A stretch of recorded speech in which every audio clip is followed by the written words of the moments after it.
Next slide சொல்லிட்டிங்களா? Okay. So sustainable டெப்ட் nearly doubled in 5 years. Next slide அதை பற்றி பேசுகிறோம். இந்த முழு ஆவணத்திலே மிக முக்கியமான ஒரு உண்மை கவனியுங்கள். இந்த 5 ஆண்டு காலப்பகுதியில் மட்டும் தமிழ்நாடு ரூபாய் 4.87 லட்சம் கோடி புதிய கடனை சேர்த்து உள்ளது. அதாவது சுதந்திரத்துக்கு பிறகு மாநிலம் தனது முதல் 60 years சேர்ந்த மொத்த கடனை விட இந்த ஒரே 5 ஆண்டில் சேர்க்கப்பட்ட கடன் அதிகமாக உள்ளது. கடன் ஆண்டுக்கு சராசரியாக 14.3% வளர்ந்து உள்ளது. ஆனால் மூலதன முதலீடு வெறும் 8.3 மட்டுமே வளர்ந்து உள்ளது. இது நாம் கட்டமைப்புகளை உருவாக்குவதற்கு அல்ல, அன்றாட செலவுகளை சமாளிப்பதற்கான கடன் வாங்குகிறோம் என்பதற்கான தெளிவான சான்றாகும். ஒருவருக்கான கடன் பொறுப்பு கிட்டத்தட்ட இரட்டிப்பாகி ரூபாய் 1,28,934 உயர்ந்துள்ளது. இன்று தமிழ்நாட்டில் பிறக்கும் ஒவ்வொரு குழந்தையும் ₹1 கூட பொருளாதாரத்துக்கு பங்களிப்பதற்கு முன்பே இந்த கடன் பொறுப்புடன் பிறக்கிறது. குஜராத் 17.6, மகாராஷ்டிரா 19.7, கர்நாடகா 23.4 என்ற அளவில் உள்ளன.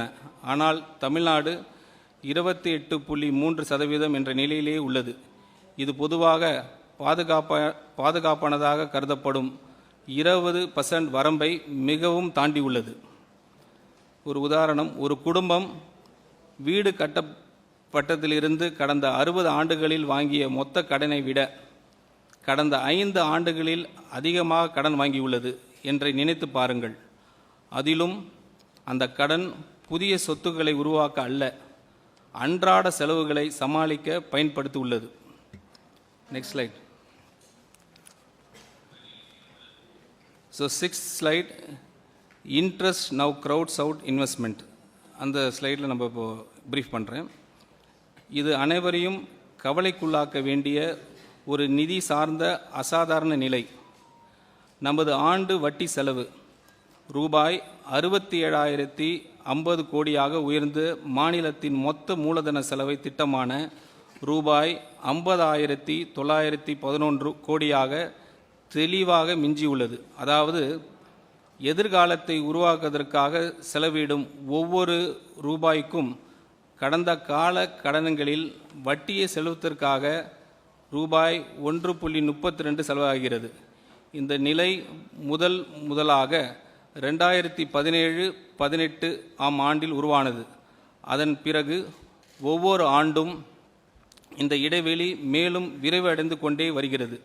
தற்போது வட்டி செலவு மொத்தம் வருவாயில் 22.8 உள்ளது. இது விகிதம் கர்நாடகாவில் 16.4% ஆகும், குஜராத்தில் 12% ஆகும், மகாராஷ்டிராவில் வெறும் 10.3 மட்டுமே. மேலும் தமிழ்நாட்டின் சொந்த வரி வருவாயில் 34.8 வட்டி செலவிற்கே செல்கிறது. அதாவது மாநிலத்தின் சொந்த வரி வசூல் இயந்திரம் ஈட்டும் ஒவ்வொரு 3 ரூபாயிலும் 1க்கு அதிகமான தொகை எந்த ஒரு நலத்திட்டத்திற்கும் ஒதுக்கப்படுவதற்கு முன்பே பழைய கடன்களின் வட்டி செலுத்துவதில் கரைந்து விடுகிறது. கடந்த 5 ஆண்டுகளில் இந்த வட்டி செலவு 61% அதிகரித்து உள்ளது. ஒரு உதாரணம், ஒரு குடும்பத்தில் மாதந்தோறும் செலுத்தும் கடன் வட்டி குழந்தைகளின் கல்விக்காக செலவிடும் தொகையை விட அதிகமாகிவிட்டது என்று நினைத்து பாருங்கள். அது மட்டும் அல்லாமல் வீட்டை மேம்படுத்துவதற்காக ஒதுக்கப்பட்ட முழு பட்ஜெட்டையும் அது மிஞ்சிவிட்டது. அதாவது கடந்த காலத்தின் சுமை எதிர்காலத்திற்கான முதலீட்டை விழுங்கி கொண்டிருக்கிறது. Slide 7. Structural revenue deficit highest ever record. நமது வருவாய் பற்றாக்குறை ரூபாய் 78,324 கோடியாக உயர்ந்துள்ளது. இது ஜிஎஸ்டிபியின் 2.22% ஆகும். மேலும் இது வரலாற்றிலே இல்லாத உச்ச அளவாகும். இதில் மிகவும் கவலைக்குரிய விஷயம் என்னவென்றால் அது பற்றாக்குறை கொரோனா பெருந்தொற்றத்தின் உச்ச ஆண்டை விடவும் அதிகமாக உள்ளது. ஆனால் இப்போது அதற்கு ஒப்பான எந்த வெளிப்புற அதிர்ச்சியும் காரணமாக இல்லை. இதன் பொருள் மிகவும் தெளிவானது. நம் சொத்துக்கள் உருவாவதற்காக அல்ல, அன்றாட நிர்வாக செலவுகளை சமாளிப்பதற்காகவே கடன் வாங்கி கொண்டிருக்கிறோம். இது ஒரு தற்காலிக பிரச்சனை அல்ல. 2013-14 முதல் ஒவ்வொரு ஆண்டும் தொடர்ந்து காணப்படும் கட்டமைப்பு ரீதியான பிரச்சனையாகும். மேலும் இங்கு ஒரு நம்பகத்தன்மை சிக்கலும் உள்ளது. இந்த வருவாய் பற்றாக்குறை முழுமையாக நீக்குவதற்கான காலக்கெடுவை முந்தைய ஆட்சிகள் நிதி பொறுப்பு சட்டத்தில் திருத்தம் செய்து 8 முறை தள்ளிப்படப்பட்டுள்ளன.